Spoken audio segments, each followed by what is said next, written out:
have a sort of three-part presentation. The first two are things I'm very familiar with, including some of our work. The last one is something I've never done before, so it might be a total failure, so make sure I have the cameras out, make sure it's well recorded. Anyway, just as an intro, I just wanted to run through some of our early projects. This proposal for a tower in Beijing that all it was a public park with vertical wind turbines to generate energy for the city. This is a bridge in Maribor in Slovenia.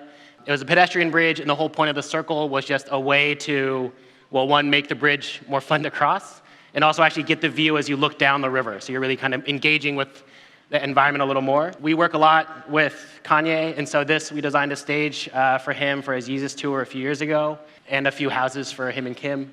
And then this is a very early project, or proposal anyway, for a tower in LA. The reason it's these funny slanty towers is to collect as much energy with photovoltaics as possible. Similarly, a housing project in Dallas, Texas, 600 units. I don't know if you can really see it, but there's small vertical wind turbines at the top running down the length of these things. Basically, all we did was you took a typical building and cut it in half. So the faces could be used to install turbines and catch more solar. We calculated that it produced about 250% more energy than the building needed. And so we actually had an entire finance model to sell that back to the energy grid to help with the kind of operations side, but it never happened. On the other scale, in New York right now, we're working on a relatively small loft in Soho. This is about a 5-minute walk from our office, which is in Chinatown. Simply all we did was open the entire loft up, basically took out all the walls, try to connect with all the light coming from both sides. We're starting to do a lot more work in Chinatown and in New York. This is what was here originally at that Golden Tower area is a tiny little kiosk, literally, I think, with a red dragon to connote that you're in Chinatown. And the city wanted a replacement as a marker for that area. So one thing, if anybody knows Chinatown in New York, it's a very hard place to understand physically because the streets are small, they're very windy.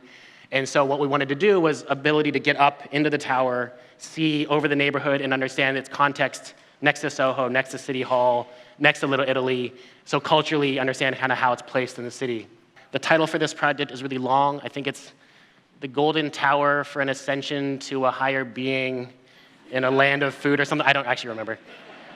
And then the last thing I'll go through really quickly is a proposal that's ongoing right now in and around Joshua Tree and the deserts there. And all it is kind of a housing development and arts workshop, basically. And again, the sort of waves you see are there to mimic not only the hills, but a way to generate electricity and find a way to basically live in a sort of pseudo fake landscape. So the next part is I just wanted to introduce the studio a little bit. This is something that we've been trying to bring in as a philosophy into our work and how we work for the last couple years. So as a history, I kind of trained in architecture during pre-recession.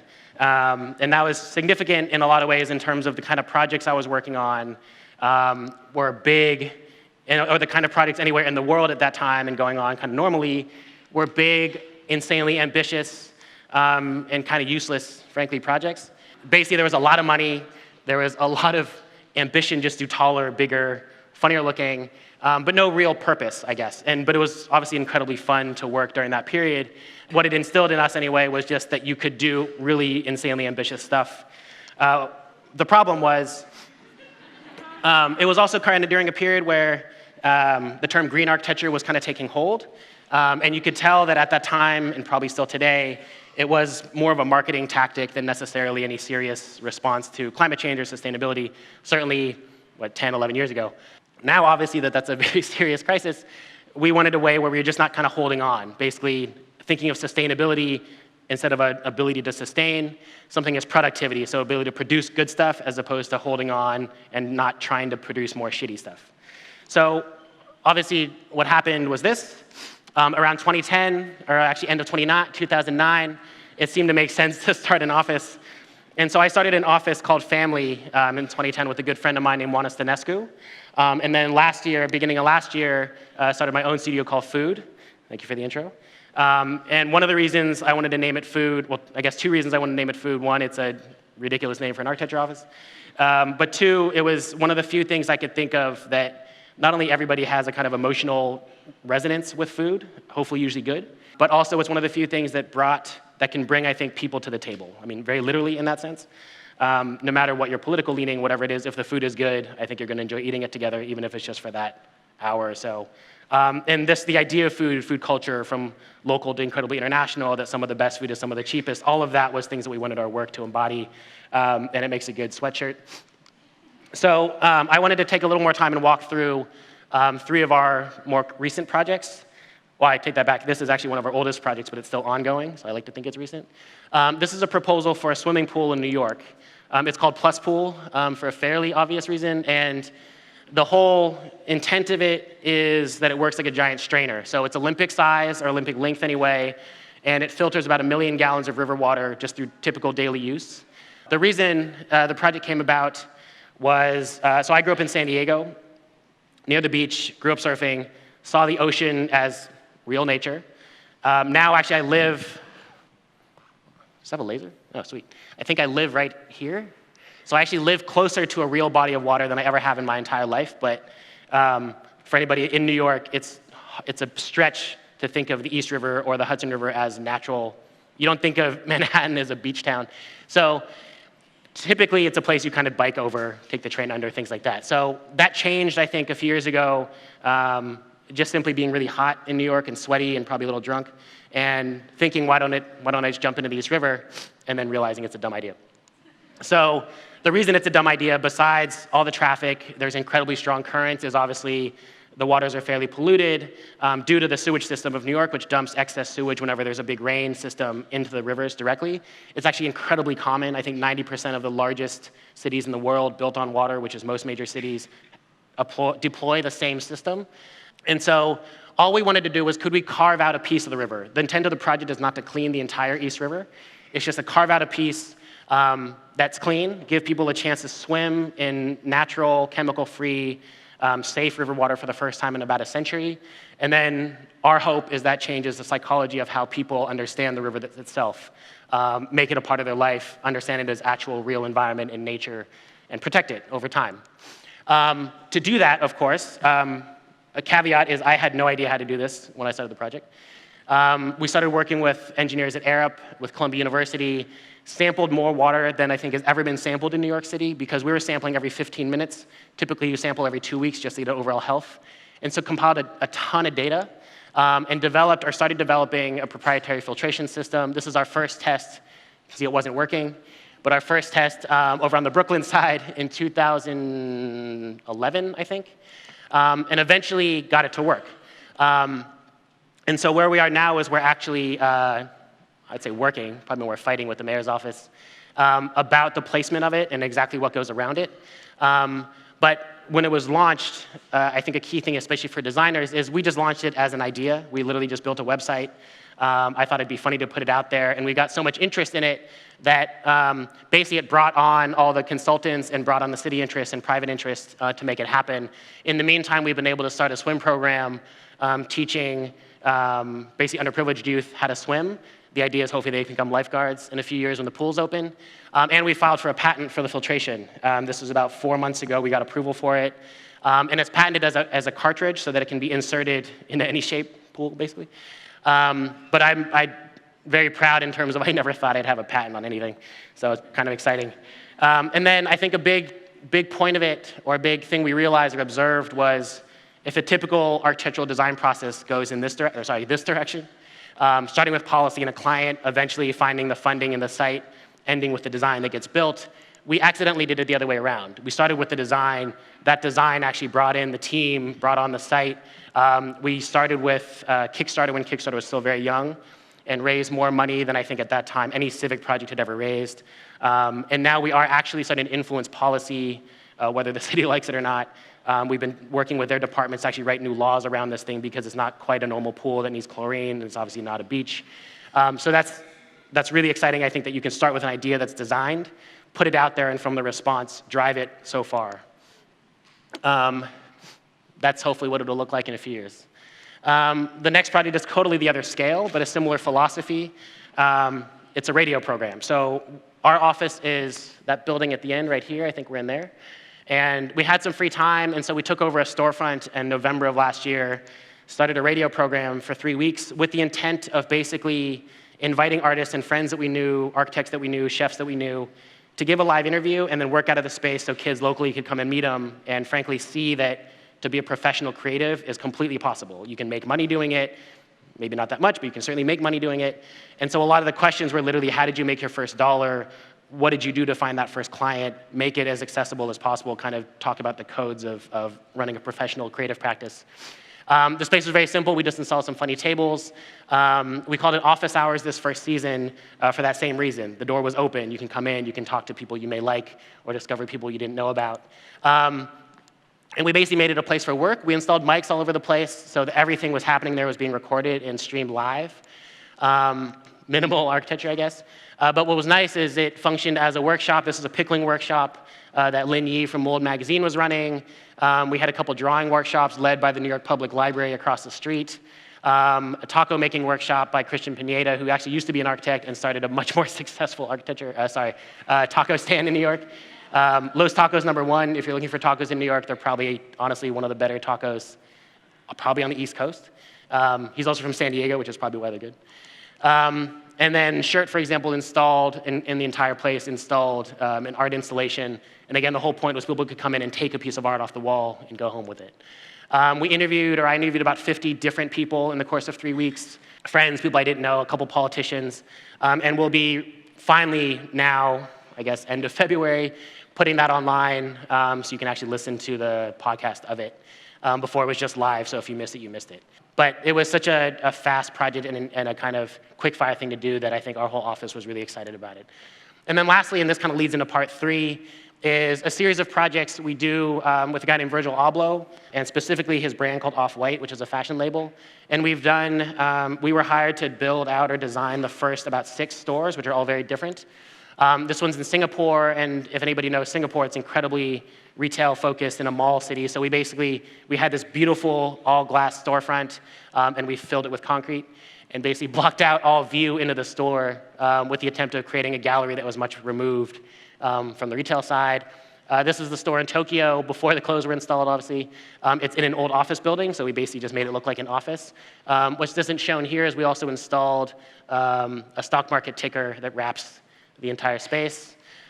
This is the store in New York. It's called Empty Gallery. It's presented as an old Soho kind of gallery. And so even the fixtures and the installs are meant to actually be exhibitional, if that's a word, whenever they're up. And then the store in Hong Kong, which is our first, and actually our first permanently built project we ever did. It was basically, we took the fact that Hong Kong is both incredibly lush and incredibly concrete and basically split the store into those 2 parts. So when you first cross the store and enter the store, a third of it is reserved for jungle. It's not meant to be a retail space. The retail space is completely pushed to the back.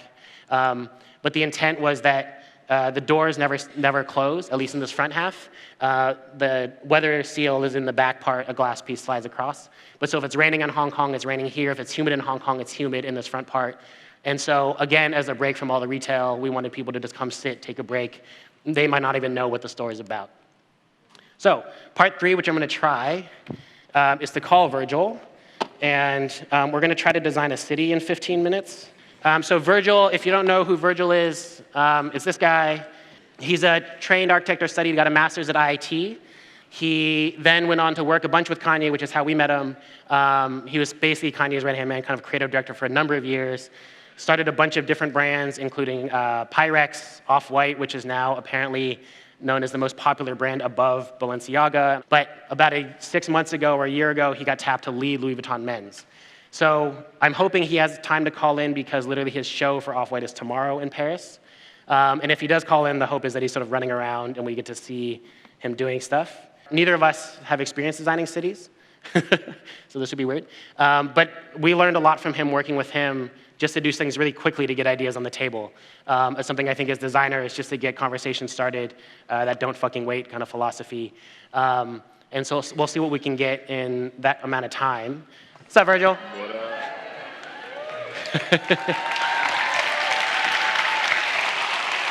Checking in live. How goes it, Dong and crew? What are you doing? Oh, you know, just a fashion show in 24 hours here and there. Yeah, we're just finishing some last-minute ideas. making some last minute 6 dresses for the show, but no, all's going well. It's cool to be here and check out what's happening. Rad. Well, thanks for the time. I know it's stressful, but okay. So I told him we're gonna try to design a city in 15 minutes instead of 30. Does that work for you? What kind of city do you want? I don't know how to start this, by the way. Well, that's the funny thing is, I love the premise because I think, the famous saying that like Rome wasn't built in a day, but that was a long time ago. And today we have tools that we thought were never imaginable. So I think the city is the ultimate tool, and us as designers, we should be able to think in a certain examine like this about what do we want in our modern cities and what should they look and feel like. There's new things on the horizon about being environmentally conscious or being, sort of useful to a young generation. So, I think the modern city should be functional both physically and spiritually. All right, so how do we design a spiritual city? Let's see. I was thinking, at the very dumbest, I was thinking we should have, more parks or just more nature in a city. But honestly, that's as far as I got with this. Well, let's start there. Let's fill in the gaps between what already exists in, the classic urban context and the empty space, both vertically, horizontally, or just reclaiming any space and making that nature. Let's try that. All right, so I'm trying that. One of the things. So one of the things actually I was thinking about is, I don't know if it's starting to happen here, but in New York, you're seeing a lot of what are called super talls or super towers. Basically, insanely tall towers that are very isolated from anything else, almost all exclusively apartments for billionaires, basically. So you'll get a thing, you'll be down there, and you'll get a thing up here that's bought by one billionaire who probably lives there 5 weeks out of the year. So one of the things I wanted to do was see if we could actually reclaim some of that sky for non-billionaires, which seems useful.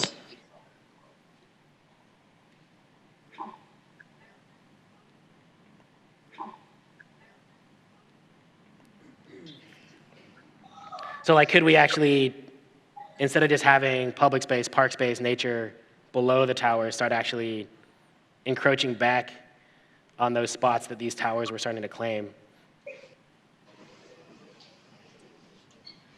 And it's, even as you're drawing, I think, we've always put value on cities or the density of cities, and that's where the need to get higher is. But if you imagine the need for clean air or the need for public space is extremely high as the density grows. It's what we're doing is this sort of horizontal city is using the reclaimed or the unclaimed space up above the street level. Yeah, that's a good idea. Even things that are, even infrastructural things, I wonder if there are certain infrastructural pieces that can be floated, basically. Already interesting forms, Do you see these horizontal, each different shape being a different layer, circulation path, infrastructure piece added in between? Could you treat park space the same as how clouds might kind of put a cloud cover or kind of come through kind of downtown area at certain points, so you actually get almost a filtering of nature at a higher level, physically and spiritually? I love the idea that you could potentially, make your way up to that point, stare into the billionaire's window, and then just keep moving down through the park. What's funny is you get into the psychological value of living up high. It's that view. you know, perspective and view. And so if the billionaire has to pay X amount of millions to sort of have that view, in essence, what we're talking about is the readjustment of luxury is sort of distributing that wealth and allowing other people to sort of experience what is perceivably the best or access to. I mean, this is a maybe rhetorical question.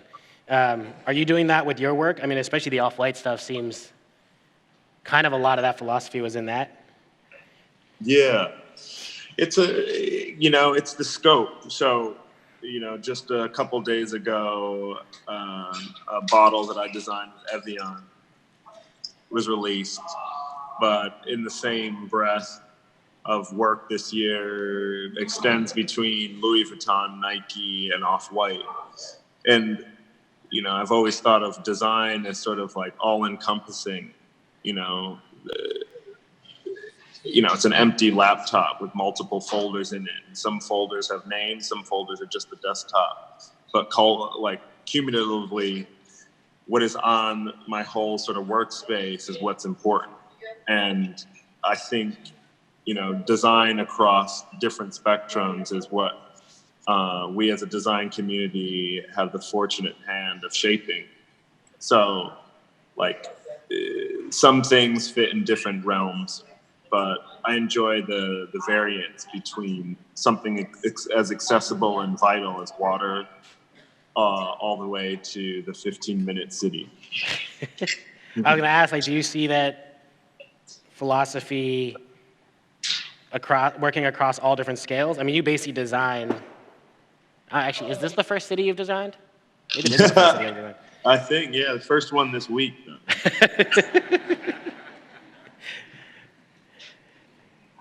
Do you see, as you adjust scales, as you're jumping around from all the different projects you're doing, do you philosophically approach design differently, whether it's furniture, or clothing, or architecture? I think, more often, no. I try to sort of have an overarching construct, and from that construct, make a process.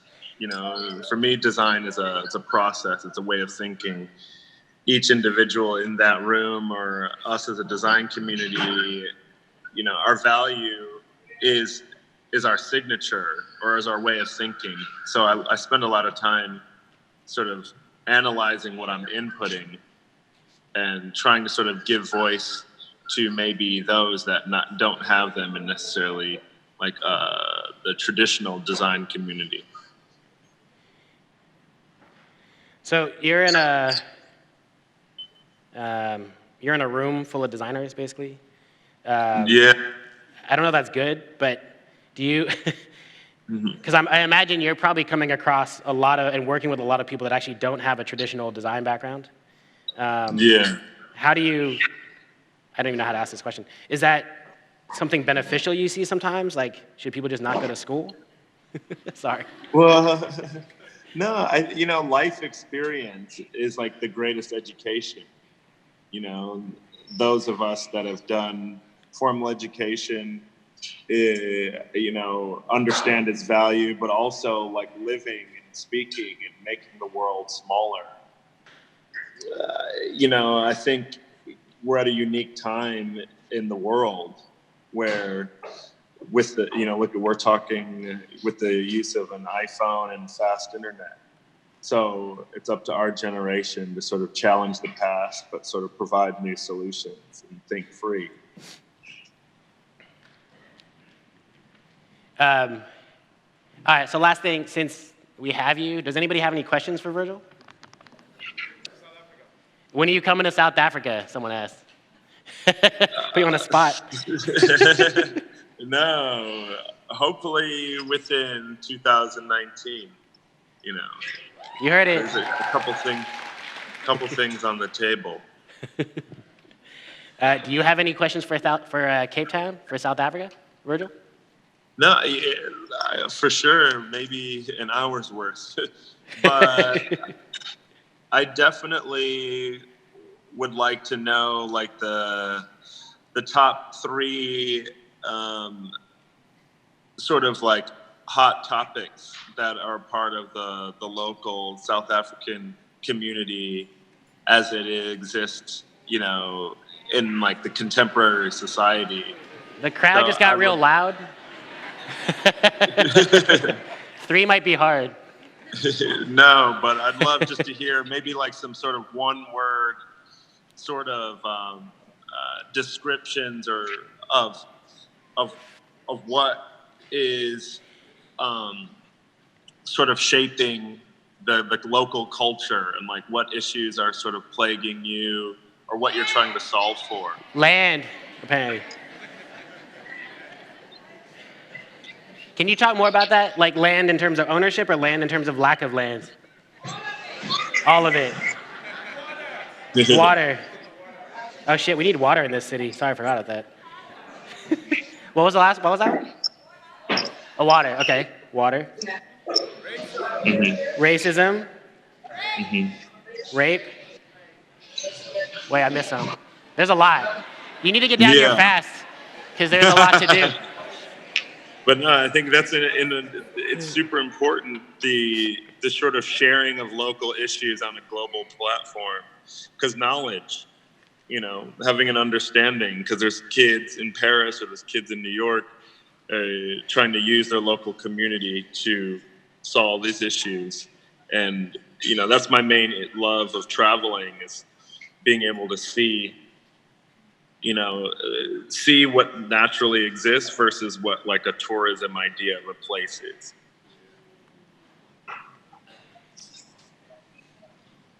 This is amazing illustration. Annabelle, who's speaking on Friday, asked for a dog park. So there's your dog park. Draw a tiny dog. All right, I'm gonna finish this up. So this will be, they're gonna make posters of this for everybody tomorrow. Perfect. I'll let you get back to work. Thank you. No, thank you guys. No, actually, I'm gonna take you on a tour so you guys can see me. Oh wait, can you guys? Yeah, please do. That'd be rad. Yeah, let's see. So this is a reality of the fashion industry versus what they show you on TV. So since we're sharing, how to flip the camera? Flip. Okay. Studio. My wonderful casting agent, Liz. She makes the magic happen. Uh-oh. Let's go. I think the Louis Vuitton. So you guys get the security exclusive preview. Yeah. So the bags. Or you guys can get a preview of the show before the show.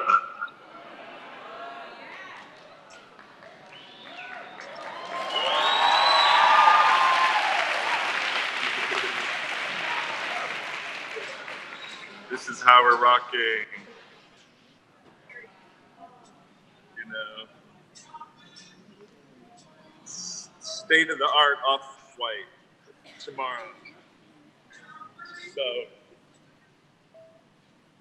new shoes, new bags. These are tie-dye pony hair, shiny things. But yeah, design is everything. Like,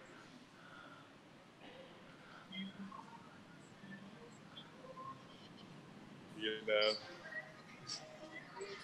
knitwear, more shiny things, graphic design. And then to round it out, where the difficult work also is happening is here in the atelier, all by hand, my amazing team that I challenged to make some dresses at the last minute. So here's the state of those now.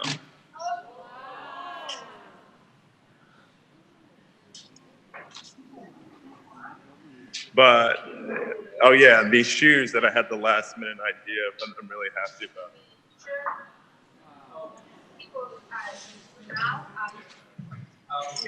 So yeah, that's what I'm doing at the same time, checking in with you guys. So thanks for the opportunity and doing.